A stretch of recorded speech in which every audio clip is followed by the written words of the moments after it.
Hey Las Vegas, Kyle Lassard, owner of Eternal Services, and today I'm with Mike Levy, General Manager. What's that? And we're going to be talking about water pipes for your home, types of fittings for them, our opinions on the fittings and pipes,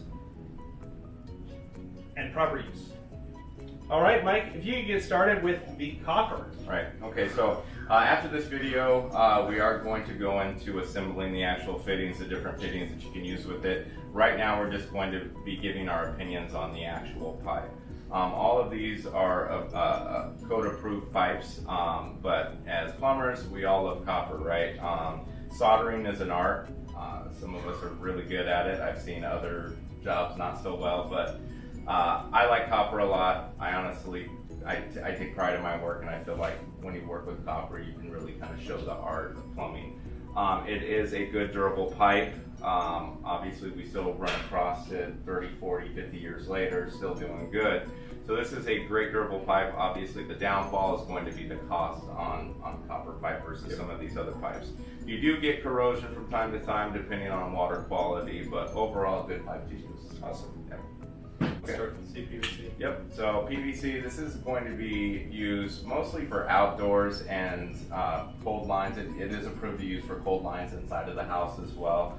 However, it is a glue joint that's going to be holding the fitting together. For me personally, I don't think there should be any sort of glue joints in your home that's on a pressurized line. I feel like that's a recipe for disaster, essentially. But this is a great pipe used for irrigation. Irrigation mainly, Right. And yeah. Yep, so CPVC.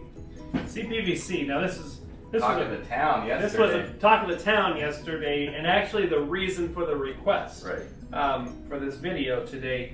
But CPVC is a hot and cold brother of PVC rated piping. It is legal to use in your home for everything. Recently, the company reduced their warranty from 25 years to 10 years, and reason being, and especially on hot water side of the pipe, is it becomes super brittle and just starts to snap with just the slightest touch of it, especially in smaller pipe diameters like 1/2 inch and 3/4. They get super brittle.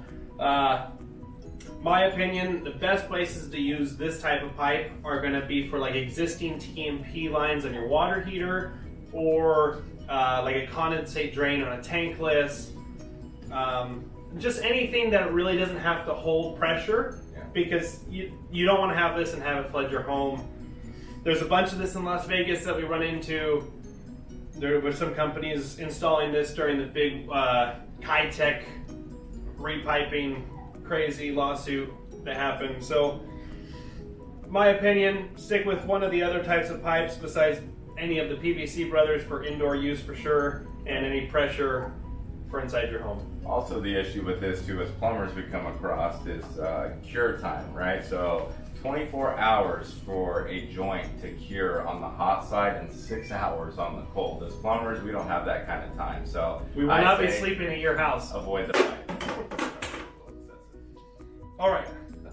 The next one's wirsbo, and probably every plumber's favorite pipe. The reason being is this type of pipe you have to expand to put onto the fitting, so there's no forgetting to put the fitting on. If you're doing like a whole house repipe, you fab everything up. So there's that situation, as well as if you kink it, and you'll see at the end, we'll show you how we kind of put it back together. But if you kink it, you can actually make it go back into shape because it's a memory holding pipe, kind of like your memory foam bed. No, not the same way, but a little bit similar. And then the brother to that is PEX. Why don't you talk about PEX? PEX pipe. So PEX pipe is another good pipe to use. You typically see this like in Lowe's and Home Depot. This uses a ring. This isn't expandable. Although there are companies that are starting to make some of their PEX expandable, it's definitely nowhere near what uponor wirsbo is. So typically with these, we got a crimp ring. We're gonna put this on and then crimp the actual fitting on. Another good pipe to use. I just think it's a little more inferior to the wirsbo piping, but still a good pipe to use. So. Awesome. Well, let's get into the nitty-gritty of the fittings, and then, like we said at the end of this, if you stay tuned, you'll see us assembling the different types of pipes so you can see how to do it at home. Right. So why don't you start with copper pipes? Yep. Just talk Move about our way down. Okay, so old school, we're gonna be soldering, right? So copper pipe, fitting, goes on, you solder it. So old school way of doing it. Now, new school, some of us plumbers are blessed with a Pro Press gun, which makes life very simple because all you do is slide it on, take a marker, mark your spot, crimp that fitting. Now there's an O-ring in there, and I get questions, you know, will that O-ring eventually wither away? And the answer is the water's actually not in contact with that O-ring, right? So the copper smashes down around it. So water is not in contact with that O-ring. So this is a great time saver and a great fitting to use. Awesome. Yep. PVC. PVC, so super simple. Glue, you're gonna use your primer, you're gonna use your glue. You're gonna start with the hub first, then the pipe, throw it on there, Glue it together. glue it together. cpvc, which you so kindly threw over there. Same thing. Same process. No primer. No primer. Wirsbo. We use an expansion tool, put it in there, it expands the pipe, then you slip the fitting in there. You have to use a ring. So you put the ring on there, expand the pipe, stick that in there, and it shrinks back down and connects. Talk about the favorite, right? The handy special, we call it. Handyman special, right. This is called a shark bite. I'm sure a lot of you homeowners, if you've tried to do some DIY plumbing, you've either watched a video online and they said to use shark bite because you don't have to do any soldering or anything. This type of fitting is good for what it is, and it is code approved. The issue is over time as they start breaking down with the plastics and the O-rings that are in contact with the water and end up leaking and causing floods. Right. And they're not that great. As plumbers, if we use them, we're using them for emergency situations, like you've got a flood in your house, we're gonna cap that line until we can get the building shut down or whatever, and then we come back, we remove that shark bite, put something else together. Yep. And then the last type of fitting is gonna be PEX fittings. Again, it's got a ring, slide the ring on there, slide the fitting in there, and then you've got a tool, crimps it down. All right, I think that's all the types of pipes and fittings. Right after this, you're gonna see us put these together for you. And until next time, thank you, Las Vegas. Thank you, guys.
Hey Las Vegas, this is Kyle Lassard, owner of Eternal Services. If you like my videos, like our content, please like and share us on Facebook, YouTube, Instagram, Snapchat, all of the social media platforms. We would be more than thrilled to have you guys follow us. Until next time, thanks guys.